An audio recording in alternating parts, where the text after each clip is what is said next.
Hello, everyone. How are we doing today? Consistency is our currency. Hello, everyone. How are we doing today? Consistency is our currency. So today, we're going to be talking about when the United Kingdom lost it. And as you are aware, I have been analyzing what this year brought upon us. I've spoken about January, February. Today, I'm talking about March. And March is actually when the UK lost its patience. You can agree with me that politics is no longer how it used to be. All right, so let's talk about March, because March wasn't just another month in 2025. It was the month where you could feel something different. You could feel the shift in the UK, especially the UK politics, not just in Parliament, not just in the royal family, but in how ordinary people were reacting. March was not the month people stopped pretending everything was normal. It was the month people were actually showing that they are genuinely tired. That it is the month people started showing that they now believe that enough is enough. If you live in the UK or even watch UK news from outside, from any other country, you will know exactly what I mean. March is when Parliament stopped feeling serious, but real. Let's start with politics. By March 2025, Prime Minister's questions wasn't just politics as usual. It was more of content. So each day you tune in, you know that you are going to be entertained in an engaging form. The UK question and answer, the Prime Minister's question and answer time were everywhere. It was short, sharp, and aggressive. People weren't asking what policy have changed, or they stop asking who won the exchange. The people stop asking what like people start the fire. Let's say the enthusiasm was in everyone, because once you tune in, you know that there's something new, but what you don't know is what is going to be. And one name kept coming up over and over and over, and that name is the opposition. Kemi, the leader of the opposition, Kemi Badenoch. Whether you like her or not, one thing that is undeniable about her is that she changed the tone. She made she made UK politics get louder, more confrontational, if you may use that word, less polite. Let's say she uses more of American style energy. I don't know if I'm the only one thinking that way. So if you think that I'm not right, or if you think differently, please feel free by all means to leave your comment in the comment section. Let's keep this conversation. Let's keep it going. Yeah? I need to change this, my glasses. That one. I'm not Seeing very well with that one. Yeah, this is, I feel better with this one. Feel better with this one. Yeah. Now, Kemi Badenoch, love her, hate her. One thing you cannot take away from her is the fire she's bringing on. She's bringing it on. I mean, she's keeping the ruling party on their toes. Because of the way she play her politics, some may love her, some may hate her. A lot of the whisper through the grapevine is going on. Some say finally someone is saying it's plainly. Someone is saying it plainly. Others who are amongst the opposition, I mean, amongst the ones that dislike, or I don't want to use the word hate, or those who do not agree with her, they call it divisive, they call it inflammatory, they call it unnecessary. But we are loving it. We are loving it. We are loving the fact that they are actually talking. They are actually doing some, please, talking. Let me not say doing something. They are actually talking. But here's the truth. She didn't create hunger. She surfaced it, because this hunger has been inside everyone, each and every one of them. Yes, it's been there. And why politicians were arguing, the public mood is showing tired. Is showing tired of the cost of living rising every day, tired of increase in rent, tired of increase in food prices, tired of increase in council tax. So when people watch MP prime ministers shouting at each other, arguing with each other, the feeling is not exactly entertainment. The feeling is not exactly excitement. The feeling is more of frustration. It's more of anger. It's more of asking, when is this all? Where is this all leading to?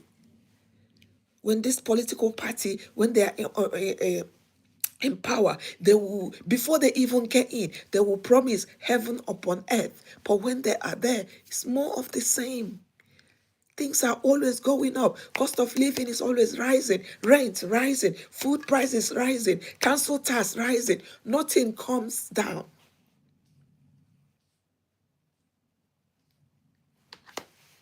And people, a lot of people will be wondering, with all this fighting, with all this fighting, when are they actually going to fix it? When are they going to fix it? When are they going to fix it? And when you, in March, the month of March, come on, March was on fire. Just when we thought that we are the only front we are facing is the heat coming out from the parliament. Lo and behold, the royal family,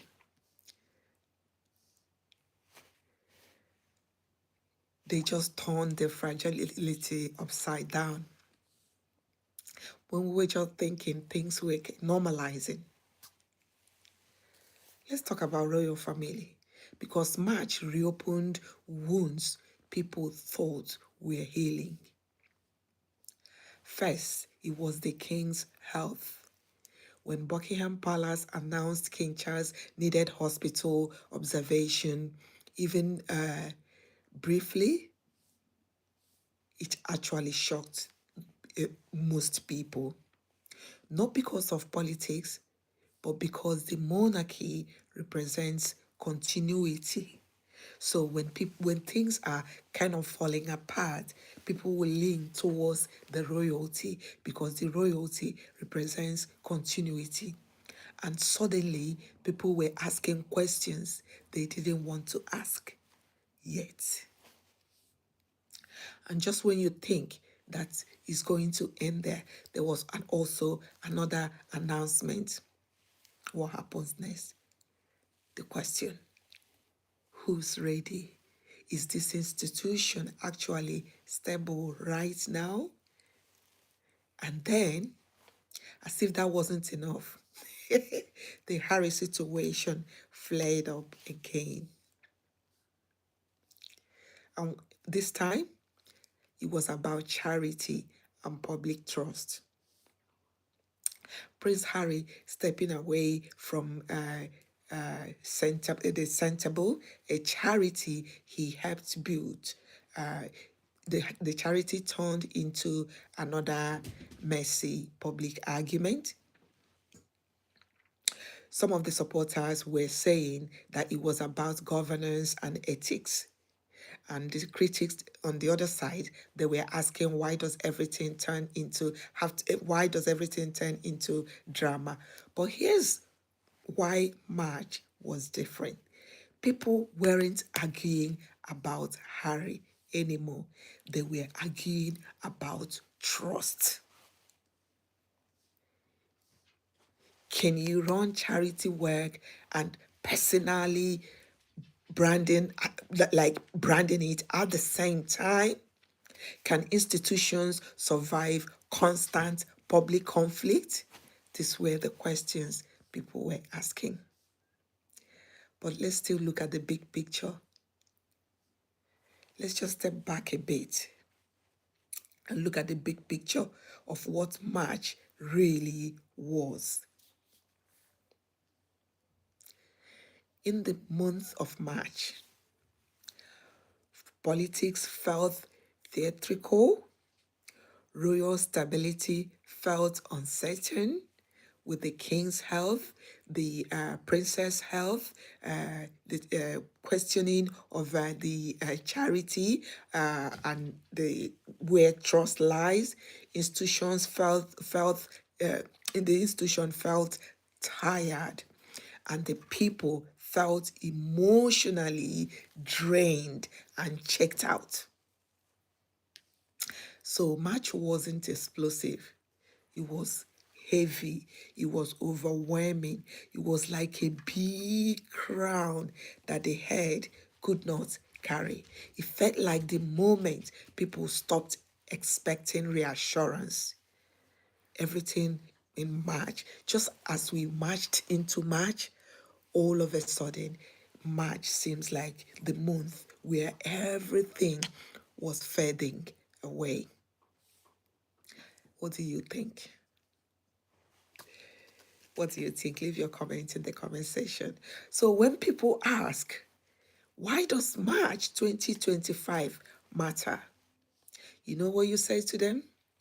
You tell them that it matters because that's when the United Kingdom stopped asking who is right and started asking who can ever or who can I even trust anymore. And if I'm being honest,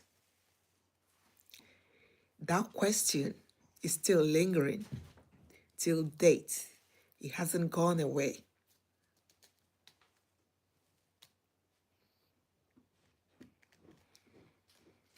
But let me ask you,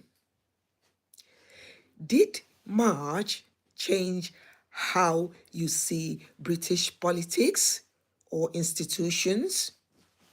Or did it just confirm what you already felt?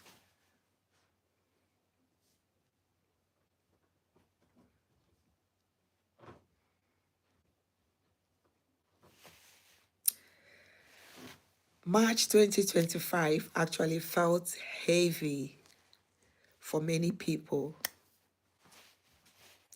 But at what point, if you can recall, during the month of March, at what point did you stop and think?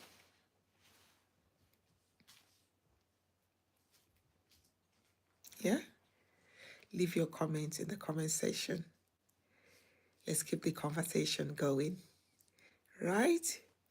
I'll come back again very soon for us to talk about what April brought upon us.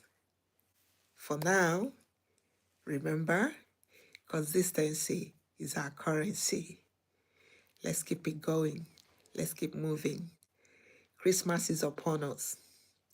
We are nearly there, but we cannot let this year end without having a reflection of what the year has brought upon us. Thank you for watching. Consistency is our currency. We'll be back soon, this time to talk about what April brought upon us. Stay with March, reflect, and if you remember anything that I missed about what March brought upon us in UK, leave your comments in the comment section. Let's keep it going. Love you. Stay blessed. Love yourself and each other. Bye.